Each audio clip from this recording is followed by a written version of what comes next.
Austin Peay State University is all about supporting our military, both active and retired, and it's Tennessee's largest provider of higher education courses to military-affiliated students and families. And it's also home to the largest military student center in the state. So it's a special efforts underway to honor all these military govs that we know, and we'll tell you all about that here today. I'm Micah Terrell with 91.9 Public Affairs at APSU-TV, and joining me today is retired Major General Walt Lord. He's the military advisor in residence and also a member of the senior leadership team here at Austin Peay. So thanks so much, Walt, for joining us. Absolutely, thanks for having me. So let's start today. Let's talk about APSU's William E. and Sadako S. Newton Military Family Resource Center first. Obviously, it recently opened. It's a huge resource, and of course, the Military Hall of Fame is part of that. So if you could kind of familiarize people who don't know about those. Sure, yeah, the center is really a gem on this campus. It's at 5,200 square feet. It is by far the largest military and veteran student center in the state of Tennessee. And it had a number of intended purposes that we're definitely hitting on all 8 cylinders. It's a place for our students to get resources, a computer lab, a great lounge, a reception area, and a place for them to have a one-stop shop for all of the services they might need. So we've got 6 full-time staff members in the center, 5 Austin Peay employees, 1 from a community partner called Veterans Upward Bound. And what Veterans Upward Bound does is get students enrolled. A veteran who walks in the door and says, I want to go to college. I don't know how to start the process. I'm a first-time college student. Scotty Martin, who's the Veterans Upward Bound and an Army veteran himself, gets them on that path. We've got a military student success professional to counsel them along the way, and we've got a military career services advisor to help them find meaningful employment upon graduation. So from start to finish, we provide all the resources that a military or veteran student or family member might need. It's also a great place for our students to come and be among fellow students with shared experiences. And that was another intended purpose, that we would have a place for those students to come because they're typically non-traditional students. They're a little bit older. They're coming from a different kind of background, and they feel most comfortable, just like they did when they were in uniform, when they're around their, what we call battle buddies in the Army, their shipmates in the Air Force. We've had another purpose for the center really kind of evolve. I don't know that it was ever intended, and that is to be a hub of resources that our community partners provide. So, for instance, today, and this happens monthly, Dr. Andrew Kester, the director of the Montgomery County Veterans Services Organization, he'll come in and spend the better part of the day in the center, connected remotely to his network back at his office, and provide on a walk-in basis services to any veteran who might need it, and a wide array of services. A lot of it having to do with educational benefits and VA disability claims and those kinds of things. We also today have a representative from the Nashville office of the Wounded Warrior Project who's in to talk about transition and, believe it or not, provide headshots, professional headshots to our student veterans who might need them as they make that transition. So it's really become a wonderful place for so many things to support that population of students. And we are really proud of it, and we're really proud to state over and over and over again that it is the largest and most comprehensive military student support center in the state of Tennessee. Very much so, and to follow up on that briefly too, I've been over there a few times, and it's just comfy. Like, you want to go, like, there's the lounge area, you just want to sit and relax, and how nice is that? I mean, because some places on campus are really busy. We don't always, yeah, there's the library, but that gets kind of packed, so it's a nice place to go to kind of just unwind a little bit. Yeah, it really is. And I've shared this comment with Wilma Newton, our very generous alumni donor, who enabled us to build the center.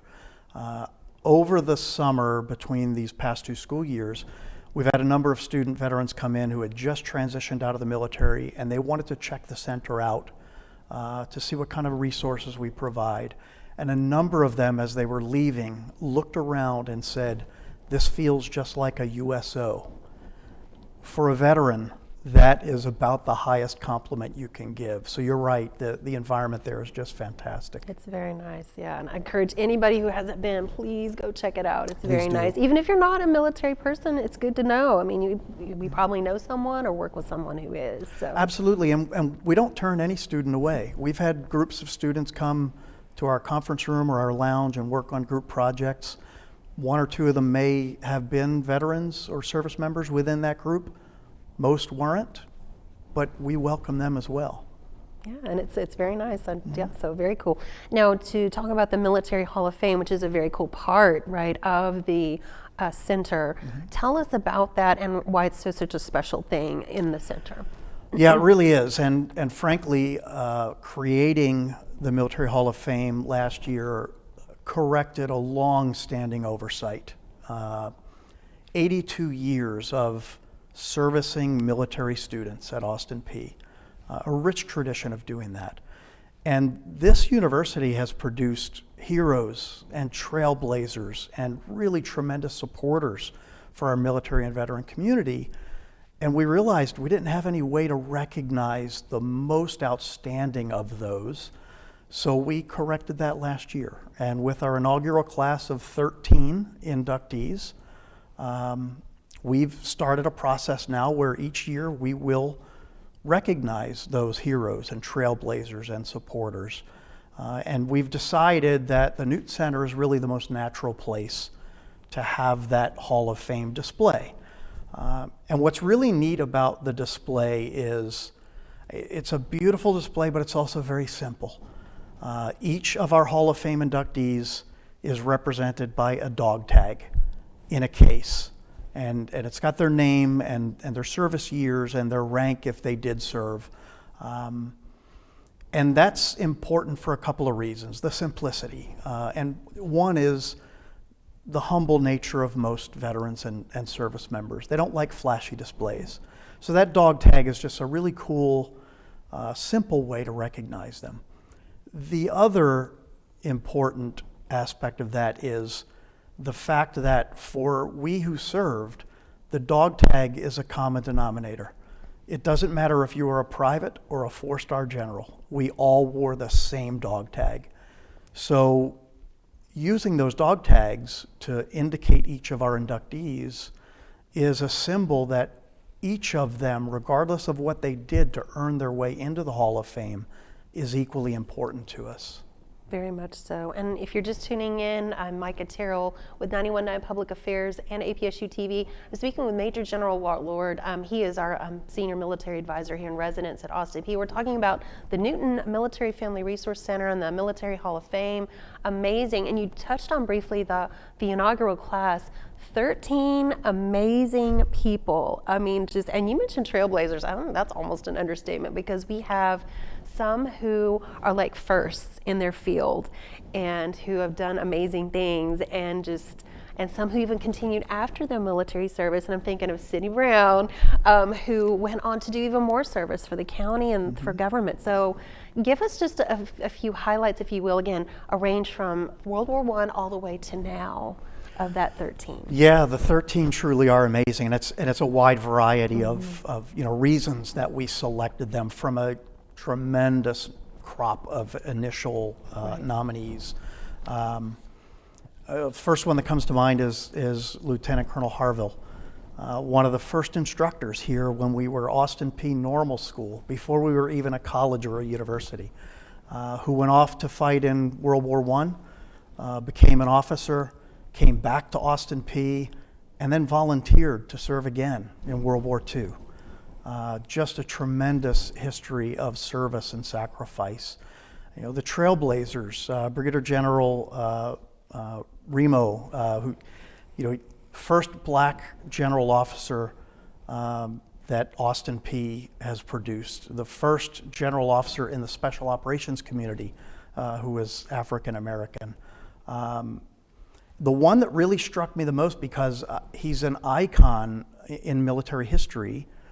And even before I came here 2 years ago to join the team at Austin Peay, I knew about him. Most of us did and that's David Hackworth, the late David Hackworth, who was, at the time of his passing, the most decorated military member in the history of the United States.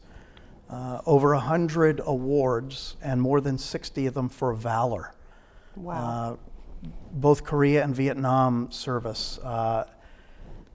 I was stunned when we looked through the initial list of honorees and learned that he was a product of Austin Peay. And I was just delighted that we were really finally honoring that history, that legacy of heroism and service. And a lot of teachers too, I noticed as well. We had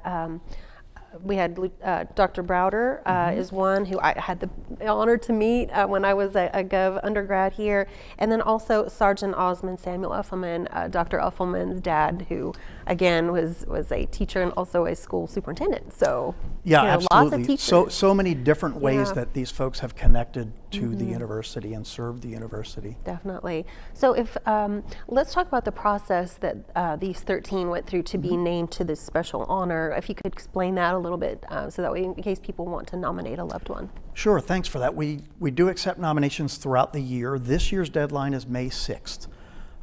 And the best way for someone to nominate someone who they believe is deserving of being in this Hall of Fame is to go to the website. It's a pretty easy search, APSU Governor's Military Hall of Fame, and they'll find the form. It's an online form. That's the first step. They can then provide documentation of whatever acts or service they believe warrants recognition by the Hall of Fame. And it has to include a letter of recommendation as well.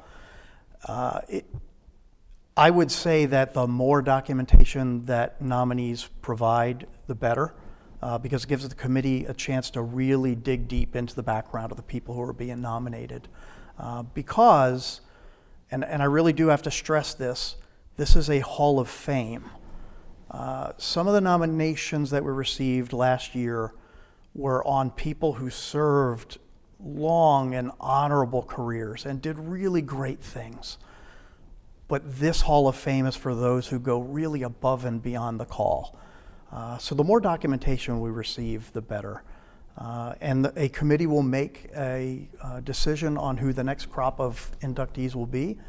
And we'll hold our ceremony on November 10th and unveiling on November 11th. Very good timing, obviously, for Veterans Day. Very nice. Absolutely.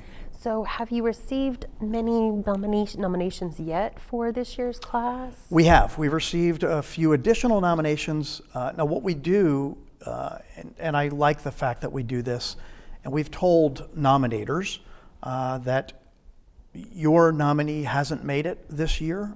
However, we're going to reconsider them continually. And if you want to continue to add documentation to support your nomination, then we'll accept that and just add it to the file.